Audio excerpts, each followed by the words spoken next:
guys, welcome back. I left you kind of prematurely on my last video, so I'm going to go over more of this DC to DC charger I have in my vehicle. Stay tuned on this episode of the Smalls RV Adventures. Testing out this Renogy DC to DC battery charger, and we're going to try to nearly deplete the battery on this road trip. We're leaving our campsite and we're going all the way back to the city for a week. So I'm going to be driving around with this whole setup in the Chevy Camaro, not in the tow vehicle. We're going to transfer to the tow vehicle when we're out and about camping, but during the week when the tow vehicle is stored in the city, we're going to be using the Chevy Camaro and charging up the batteries and discharging. Remember, I have another 1,000-watt Amproad portable power station in there that we have to keep fully powered so that we can power our car fridge that's in the Camaro. So let you guys see the setup once again. The setup as we saw it on the last video, but now I'm going to give you a closer in-depth look at battery levels. I'm going to turn the car off. As you can see, I have the car powered. That's why the green light is on the DC to DC charger. I'm going to cut the car off so we can see what power battery levels we're at. So right now, the Amproad 1,000-watt portable power station is pulling a powerful 172 watts of power from this inverter. We currently have the fridge pulling from the battery setup that we have. I'm going to show you that right now. It's at 4 degrees, which is going to go down to -4, and the fridge is at 15, which is a bit too cold for the fridge part. Okay, as we speak, this is the 1,000-watt inverter. This wire here, this is the portable power station wire that's pulling the 172 watts. Down here is the DC input for the fridge, and that's only going to pull about 40 watts, but it doesn't pull continuously. And let's look at the battery level. The battery level right now is at 12.5. That's the volts. We're missing 1 bar from the battery, but as soon as I start the car, that battery is going to charge right back up. So remember, there's about a 2.5-hour drive till we get to the city, and then this car is going to remain in the city for a week. So I'm only going to rely on the battery systems in this car for a whole week. Now, as I drive, I'm going to be checking in with you guys throughout the whole 2.5 hours until I get back to the city.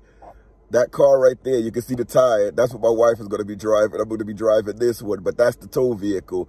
But I'm going to be checking in with you guys just to let you know battery levels. I'm thinking about hooking up the solar panel so that we can get extra charging as we're on the road too. I may just do that. Right. I'm going to try to do this with one hand, but here is the wire for the solar panel. I can't do it with one hand. Hold on. This is DC to DC. It's like a female to female end because both endings are male, so I have to have an adapter. This is the male ending coming from the solar charge controller to the female to female adapter. Now over here, hold on one second. I'm just trying to get it. I have the wire to the solar panel, DC solar panel, but this is the male connector to go into the female side. Hold on. This is just the DC coming from the the charge controller to the female to female adapter, DC, and this is going to a 50-watt solar panel. Again, I'm running everything small because I'm in a small car and I don't want to overpower this system. Here you can see the solar charge controller is fluctuating, putting the power into the battery. And I like the way that these are all set up where it's not giving it too much power. It just will keep it topped off. Again, we don't have that much sun outside today. Let me scroll back so you can see the whole system again. I showed you guys before, but this thing up here is a light bulb that I installed too, just so that at night I could see in the back here. Just a light bulb with a switch.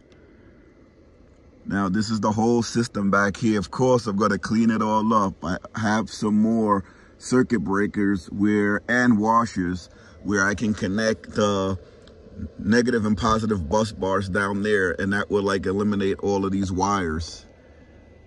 But again, everything is being powered by this battery DC to DC charger and 1000 watt inverter.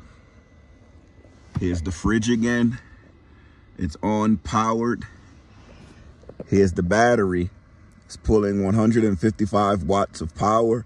It's at 80%.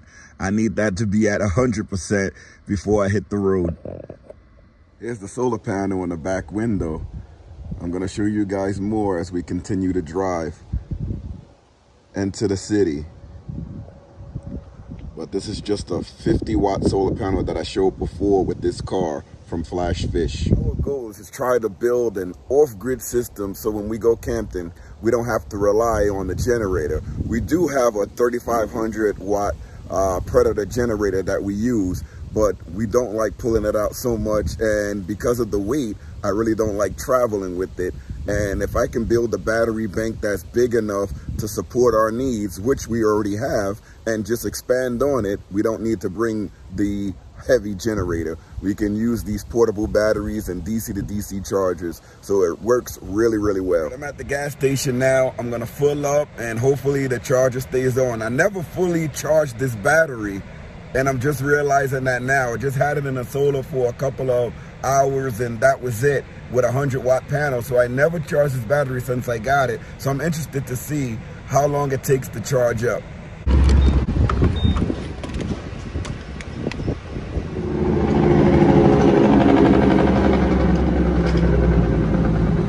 Still getting solar input, waiting for this car to full up. Then we can hit the road and put some extra power once we get on the motorway. Okay, we're driving down now on the highway. As I mentioned before, the battery died. I never charged this battery fully. When I got it, you know, I just used it somewhat just to show what you can power from it, and then I turned it off and put it back into storage. So I never really charged it. Today was the first time that I actually left the battery on for a long period of time and plugged in high appliances and left them in for a long time. Now the Amproad portable power station it uses about 170 watts to charge, and I also had the fridge plugged in and that uses about 40 watts. So I was over 200 watts of using the battery, just coming off the battery. So using about 200 watts and the battery is not full, it probably wasn't even halfway full, you're only gonna get about 2 to 3 hours out of the battery. So now I'm charging up the battery with the DC to DC charger and solar. Now the DC to DC charger has the green light on, as you can see, but it was also flickering a red light. And I'm like, why would this thing be flickering a red light when it never did that before? And it dawned on me that I've never depleted the battery. So the red flickering light was an under voltage from the battery. It was like at 12.2. But now that the battery has been charging for about 20 minutes and the voltage has gone above 12.5, the last time I looked at it, the red light has gone off. So if you're troubleshooting your battery and you're getting that red light on your DC to DC charger, flickering red light, it can be a number of things: over voltage, under voltage, heating, or wiring issues. In my case, it was under voltage. So it's really cool that I was able to figure that out in a small amount of time. But here we go. Gas was expensive, going back up again, and we're on the road. We still have another 2 hours on the leg of this journey. My wife is right behind us, coming down, and I may have to go straight in while they go home. I like to go home first, but I may have to go straight in. But let's see how everything goes. Made into the city, the DC to DC charging is doing what it's supposed to be doing. The battery went from like lower 12.2 volts where it cut off, and now it's up to like 13.1 volts. I'm gonna turn the car off now and look at the voltage, but the solar panel is still charging the battery, so it's still going to be fluctuating. I'm kind of in the shade now, so we have to see how much power we still going to get into this batteries, but it's only 12 o'clock, so we have a lot of sun hours left. So let's see. I'm cutting the car off now. I got to open the door for the power to go off. There we go. Just shut off there now. Cutting the power off from the car. The battery has gone down to 13.0 volts, but it's still charging through the solar. So let's get that situated. Over here, we have our Amproad at 89%, but when I go into work, I cover up these lights so nobody knows what's in there. These lights are on too, but I can just press this button here and the freezer is on, and it goes into like a stealth mode, but I don't trust it that much, so I'm gonna leave it on. All right, you wanna stay tuned for part 2 of this video where I'm gonna totally discharge this battery.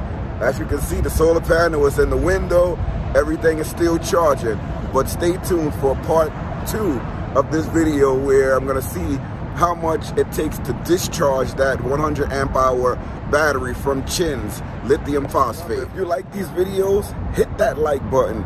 Comment below if you have a setup similar to mine and let me know how it works out. I respond to all the comments, and if you stuck around this long, please consider subscribing. If you want to help out the channel in any way, there's a thanks button down below. Anything that we get for the channel goes right back in the channel. And look us up on our social media platforms, Facebook, Instagram, and TikTok. Until next time, see you later, everybody.